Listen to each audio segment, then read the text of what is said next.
बिस्मिल्लाहिर्रहमानिर्रहीम। अस्सलाम वालेकुम। उम्मीद है कि आप सब खैरियत से होंगे। दुआ पढ़ लें। बिस्मिल्लाहिर्रहमानिर्रहीम। रब्बि इश्रह ली सदरी व यस्सिर ली अमरी वाहलुल उक़दतम मिन लिसानी यफ़क़हू क़ौली। रब्बी ज़िदनी इल्मा रब्बी ज़िदनी इल्मा रब्बी ज़िदनी इल्मा। सदक़ल्लाहुल अज़ीम। सल्लल्लाहु अला मुहम्मद सल्लल्लाहु अलैहि वसल्लम।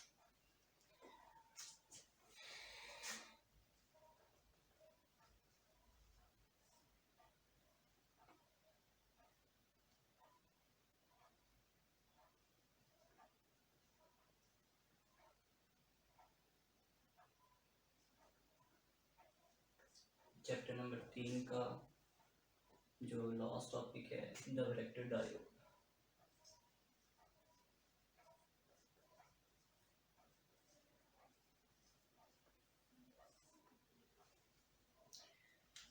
वैरेक्टर डायोड भी जैसा कि हमने पिछली क्लासेस में देखा था कि जितने भी इस चैप्टर नंबर 3 में हमने डायोड्स पढ़े हैं वो सारे के सारे जो है वो स्पेशल पर्पस हैं, किसी न किसी खास मकसद के लिए वो बनाए गए। ठीक है, तो आज भी जो हम डायोड जो वैरेक्टर डायोड जो पढ़ेंगे ये भी एक खास मकसद के लिए बनाया गया है।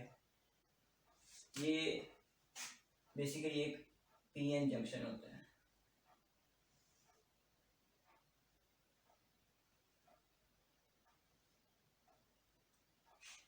डायोड कोई भी होगा उसका जो शजरा नस्ब है कहाँ पे जाके मिलेगा, होगा वो एक पीएन जंक्शन में। उसकी फिर आगे फर्दर मॉडिफिकेशन होती जाएगी और वो मुख्तलिफ किस्म के, जैसे जीना डायोड हमने पढ़ा है, फोटो कंडक्टिव सेल पढ़ा है, वो सारे जो है उसी की टाइप वाले हैं। तो ये भी एक पीएन जंक्शन ही है। ठीक है, जिसके अंदर एक साइड पे majority charge carriers positive charges की सूरत में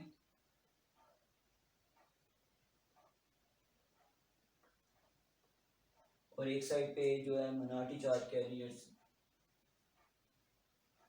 ये एम रीजन में मेजॉरिटी चार्ज कैरियर जो है वो इलेक्ट्रॉन्स हैं।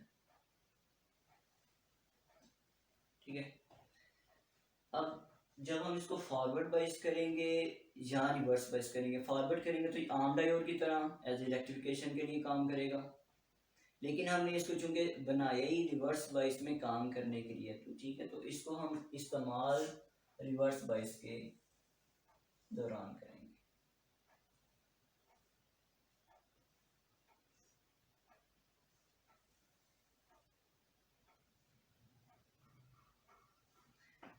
ठीक है, तो ये हमने एक वैरेक्टर डायोड के एनोड और कैथोड के दरमियान हमने क्या किया, सप्लाई मुहैया कर दी, नेगेटिव और पॉजिटिव। और अब हमें पता है कि जब भी किसी डायोड को रिवर्स बाइस किया जाता है जिसमें से करंट का बहाव नहीं होता। क्यों नहीं होता? क्योंकि हमने पढ़ा था कि जैसे ही हम डायोड को रिवर्स बाइस करते हैं तो इसकी जो डिप्लीशन लेयर है, जो बिटवीन एन और पी रीजन के दरमियान में जो एक लेयर बनी है, वो क्या करती है, वो एक्सपेंड कर देती है। अब जैसे ही हमने इस डायोड को रिवर्स बाइस किया तो इसकी जो डिप्लीशन लेयर थी, फर्ज करें वो फैल के, तो उसकी मिकदार इतनी होगी, बढ़ गई। अब इस रीजन में कोई भी चार्ज जो है वो मौजूद नहीं रहा। ठीक है, तो इसको मैं कह देता हूँ ये D1 है, यानी कि डिप्लीशन लेयर 1। यहाँ पे हमने कोई एक वेरिएबल वोल्टेज सोर्स जो है वो अप्लाई किया हुआ है। ठीक, अब जैसे ही हम रिवर्स वोल्टेज में इजाफा करेंगे, ये डिप्लीशन लेयर में भी क्या होता जाएगा, इजाफा होता जाएगा। ठीक है, फर्ज करें कि हमने वोल्टेज जो है मजीद बढ़ाई, उस मजीद बढ़ाने से डिप्लीशन लेयर में इजाफा हुआ और मजीद चार्ज कैरियर्स भी इसमें से खत्म हो जाएंगे। अब जैसे जैसे हम वोल्टेज बढ़ाते जाएंगे, ये दूसरी जो डिप्लीशन लेयर 2 बनी है ये और ज़्यादा हो जाएगी। ठीक है, अब रिवर्स वोल्टेज के कंट्रोल से हमने क्या किया, इस डिप्लीशन रीजन को कंट्रोल कर लिया। जैसे जैसे हम रिवर्स वोल्टेज बढ़ाते जाएंगे डिप्लीशन लेयर बढ़ती जाएगी, जितनी डिप्लीशन लेयर बढ़ती जाएगी उतनी रिवर्स करंट में कमी होती जाएगी। मेरी बात समझ आ गई? ठीक है, आपको याद होगा कि जो कैपेसिटर है उसकी जो कैपेसिटेंस होती है सी, वो डिपेंड करती है दो चीज़ों पे। Number one area A epsilon naught epsilon R over D. किसी भी कैपेसिटर की कैपेसिटेंस किस पे डिपेंड करती है? एरिया ऑफ द प्लेट्स, ठीक है, और डिस्टेंस बिटवीन द प्लेट। जैसे फर्स्ट करें, ये एक कैपेसिटर है, इसकी एक साइड पे पॉजिटिव चार्जेस और एक साइड पे नेगेटिव चार्जेस इकट्ठे हैं, ठीक है। इसके दरमियान में हमने यहाँ पे क्या किया, कोई इंसुलेटिंग डाइलेक्ट्रिक मटेरियल रख दिया,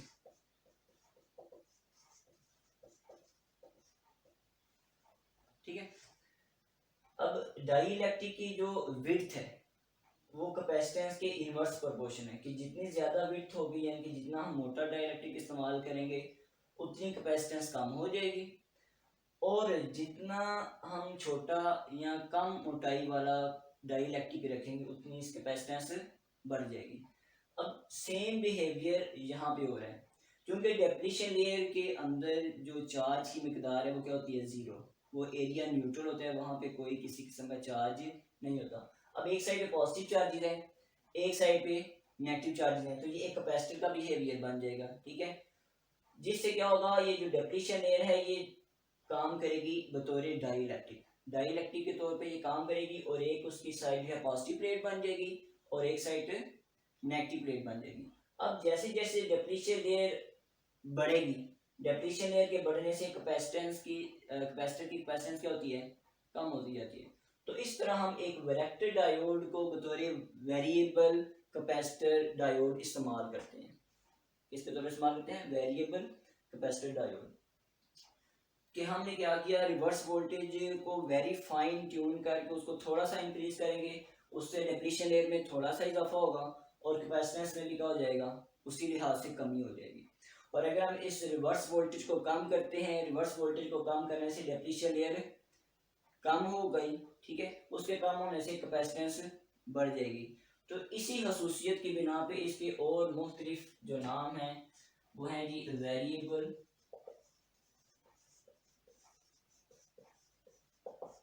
कैपेसिटर डायोड या एपीकैप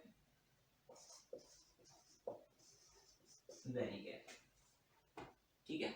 इसी वेरिएबल कैपेसिटर के तौर पे इस्तेमाल करने की बिना पे हम इसके मुख्तलिफ जो नाम है वेरिएबल कैपेसिटर डायोड है, एपीकैप है और वेरिकैप, ठीक है।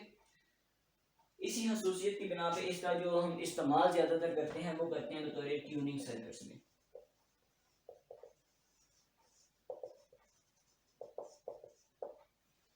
अब ट्यूनिंग सर्किट्स क्या होते हैं? आपने देखा होगा कि हम जो पहले टेलीविज़न हुआ करते थे उसमें हम उसका जो एक डिमर टाइप एक रेगुलेटर लगा होता है, उसको हम कंट्रोल करते हैं। वो क्या करता है, उसकी कैपेसिटेंस को तब्दील करता है, जिससे जो फ्रीक्वेंसी बैंड्स हैं वो मुख्तलिफ चैनल्स के वो मुख्तलिफ होते हैं, तो इससे हम चैनल्स को तब्दील कर लेते हैं, ठीक है। अब बताइए कि जो कैपेसिटर का फ्रीक्वेंसी के साथ रिलेशन है वो भी इन्वर्स है। कैपेसिटिव रिएक्टेंस का अगर आपको फार्मूला याद है, X C equals to 1/2 pi F C, ठीक है। तो इस तरह हम कैपेसिटेंस चेंज करते हैं तो उसके फ्रीक्वेंसी में कमी बेशी होती है, जिसकी बिना पे हम चैनल्स तब्दील कर सकते हैं, ठीक है। तो इस तरह हम एक वैरेक्टर डायोड को बतौर वेरिएबल कैपेसिटर इस्तेमाल कर सकते हैं। इसकी एक और खसूसियत ये भी है कि जो आम मैकेनिकल बेस्ड कैपेसिटर्स होते हैं उनकी कैपेसिटेंस को वेरी फाइन अगर हम करना चाहिए कि हम थोड़ा सा इंक्रीज करना चाहिए या थोड़ा सा डिक्रीज करना चाहें तो उसमें अमूमी तौर पर पॉसिबल नहीं होता। लेकिन वैरेक्टर डायोड का ये फ़ायदा है कि हम इसको अगर थोड़ी सी कैपेसिटेंस में कमी या बेशी करना चाहते हैं तो हम इसके ज़रिए आसानी से कर सकते हैं। लेकिन इसका नुकसान ये है कि इसके अंदर जो कैपेसिटेंस है वो वेरी लो होती है, इन पिकोफैरड्स। जो हमें कैपेसिटेंस हासिल होगी वो किस में होगी? पिकोफैरड्स तक हम हासिल इसकी कैपेसिटेंस कर सकते हैं, ठीक है। लेस देन 50 पिकोफैरड कि मैक्सिमम जो हम इसकी कैपेसिटेंस हासिल कर सकते हैं वो 50 पिकोफैरड तक हासिल कर सकते हैं। इसलिए इसका इस्तेमाल हम ऐसी जगह पे करते हैं जहाँ पे फ्रीक्वेंसी हाई हो, चूँकि जो रिलेशन है वो इन्वर्स है, ठीक है। तो जिसकी बिना पे हम क्या करेंगे, हाई फ्रीक्वेंसी वाली चीज़ों में इस्तेमाल करेंगे। जैसे कि मैंने आपको बताया कि टेलीविज़न में हम इसका इस्तेमाल कर सकते हैं, या ऑसिलेशन के लिए इस्तेमाल कर सकते हैं, या मॉड्यूलेशन के लिए इस्तेमाल कर सकते हैं, फ्रीक्वेंसी मॉड्यूलेशन, एम्पलीट्यूड मॉड्यूलेशन, ठीक है। तो इस तरह हम एक वैरेक्टर डायोड को अपने काम में ले आएंगे, ठीक है। बाकी इंशाल्लाह हम नेक्स्ट करेंगे। अस्सलाम वालेकुम।